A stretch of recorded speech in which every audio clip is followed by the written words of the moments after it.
Alright, welcome to the first part of China Cat Sunflower. In this lesson I'm going to start with a quick overview, mainly the evolution of China Cat Sunflower. Then I'm going to show you both Jerry's intro and verse parts. Alright, so China Cat Sunflower was one of the first songs that Robert Hunter wrote the lyrics to for the band, and he mailed the band the lyrics in 1967. The song first appeared in the Grateful Dead's repertoire in January of 1968, and it first appeared in between Dark Star and the 11, a spot usually reserved for St. Stephen. Alright, so in this first version and the versions to follow, China Cat Sunflower was in the key of E. So the whole thing from beginning to end was in the key of E, and that included sometimes one, sometimes two guitar solos. So by June of 1969, when China Cat Sunflower appeared on the album Aoxomoxoa, it had been changed to the key of G. And I believe this key change probably had to do with it was a more comfortable register for Jerry to sing in.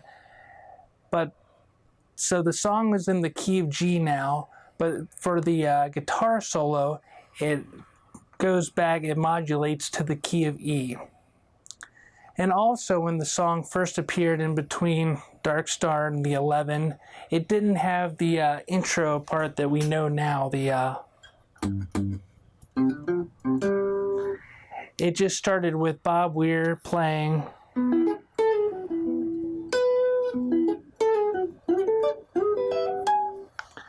And it was also a much quicker tempo. Alright, so by summer of 1969, the song was modulated to the key of G, and it modulated to the key of E for the guitar solo, and then back to the key of G, and then it went into the key of D for the transition to I Know You Rider, which will be a different lesson.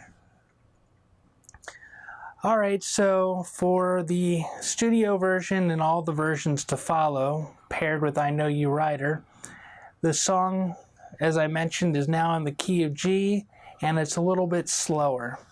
So on the album version, Aoxomoxoa, the riff Jerry plays sounds like this.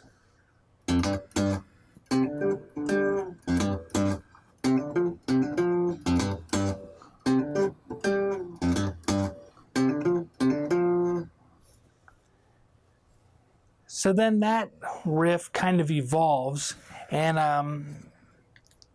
the version that I kind of modeled this lesson off the most was Europe 72, and it starts off a little more relaxed than that with some variations.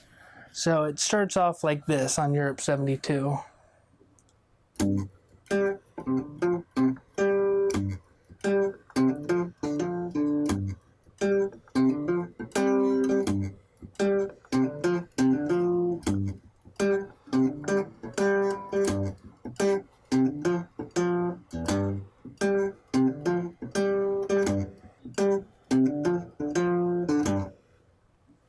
Something like that.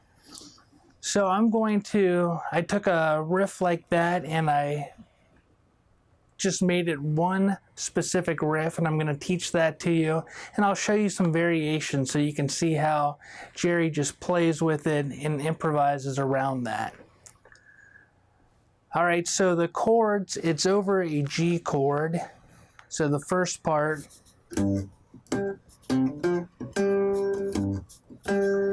is over a G, and then the last part is over an F. So it's basically a bar and a half of G, and then a half a bar of F. Alright, so first let me show you the riff from Aoxomoxoa. It goes like this.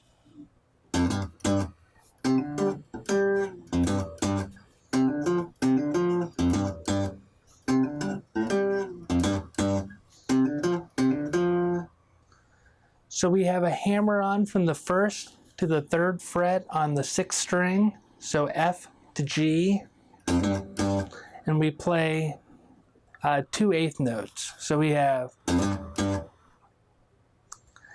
then we're gonna hammer on the 3rd to the 5th fret on the A string, 5th string, and play the 5th fret of the 4th string.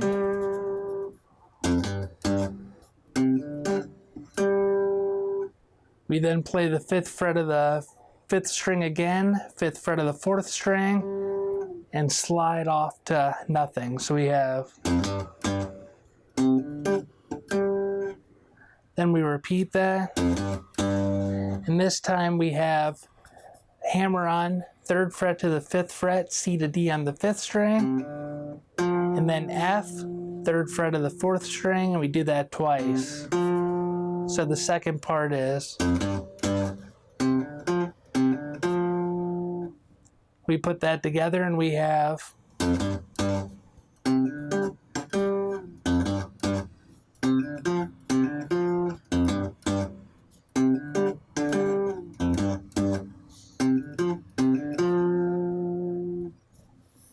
and over top, Bob Weir plays his.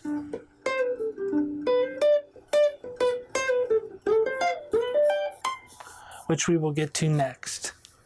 Alright, so then in live versions, and specifically Europe 72, that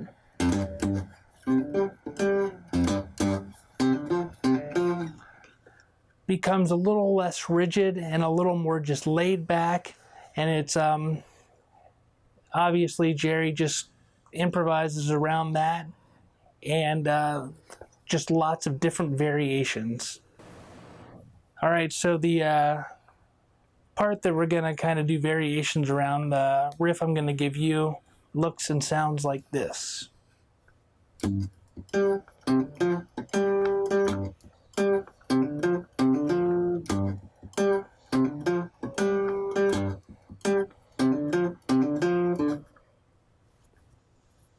All right, so it's a 4-bar riff, and it starts on the 3rd fret of the 6th string, G, and we play the up to the 5th fret of the 4th string, so we have an octave there, G's.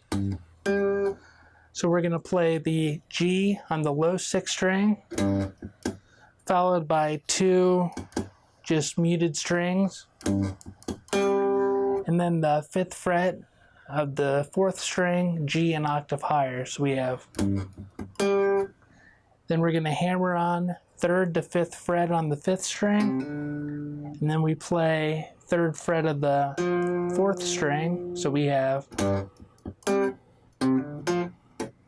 We mute the 5th string, then play the 5th fret of the 4th string, and then we play that again, so it sounds like this.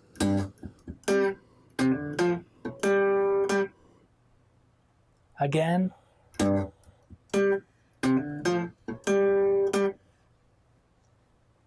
Then we play G, mute the 6th string twice again, and then the 5th fret of the 4th string.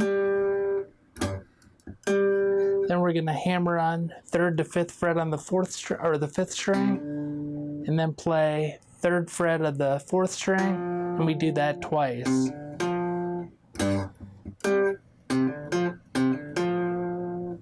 So we put those two measures together and we have.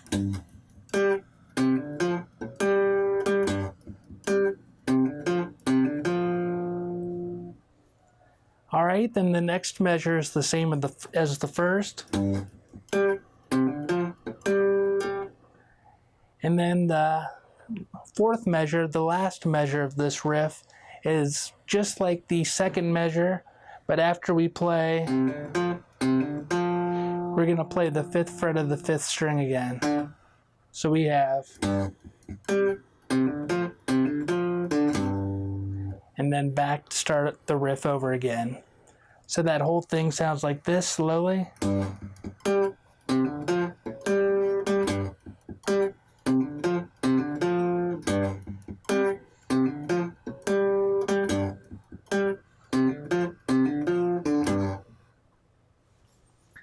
All right, so that's basically the riff. That's it. We just kind of do many variations of that. So obviously Jerry doesn't play that the same way every single time.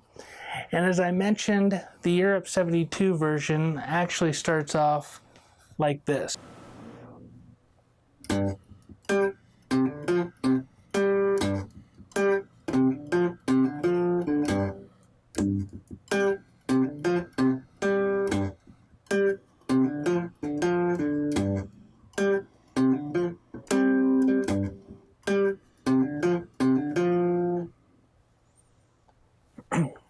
Alright, so you can see that it's just variations of the riff I just showed you.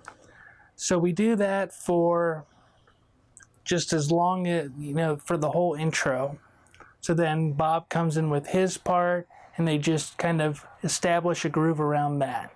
So then when Jerry starts singing, he actually moves back to G shape like this with his thumb on the 6th string, and you can play it any way you want. You can play it like a bar chord, you can play it just as a single note riff, or you can play it the way Jerry does like this. The important part is just kind of the notes he's playing.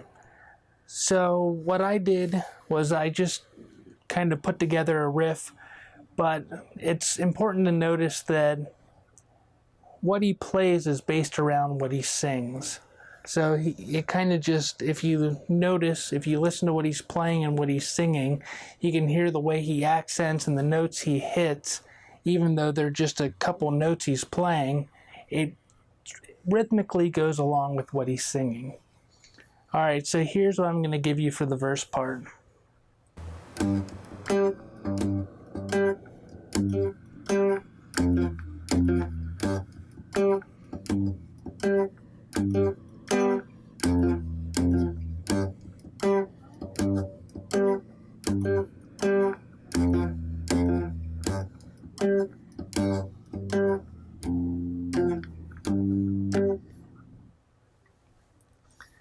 Alright, so what we're doing is we're playing a single note riff based around a G chord for a bar and a half, then we move down to the F chord, and we do that 3 times.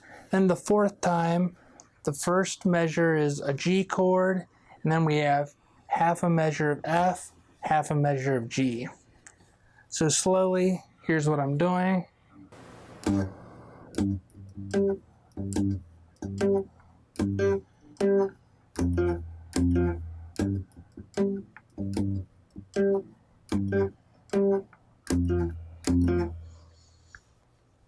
Alright, so you can really see what I'm doing. I'm going to play it like this with my 1st and 3rd finger.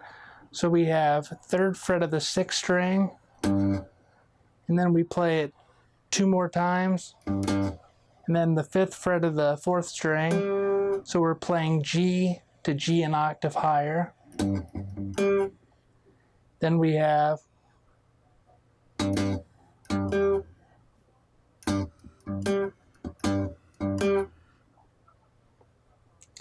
then with those same 2 notes we're going to play. Then we go down to octave Fs and we play F, F. So F on the low 6th string, F on the 4th string. So that whole thing sounds like this.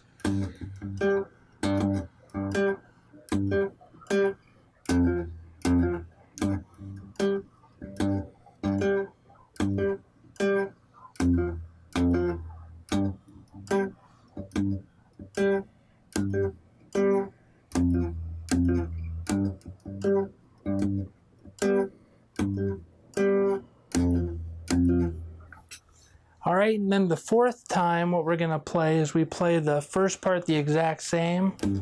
Then we're just going to play F in octaves, G in octaves. So let's play that whole thing slowly.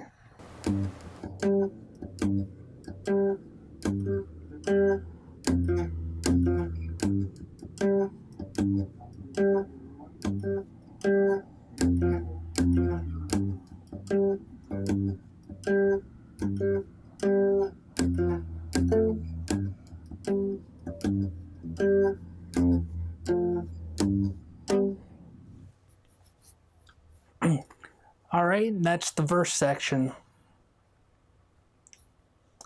Alright, so let's put both of those parts together.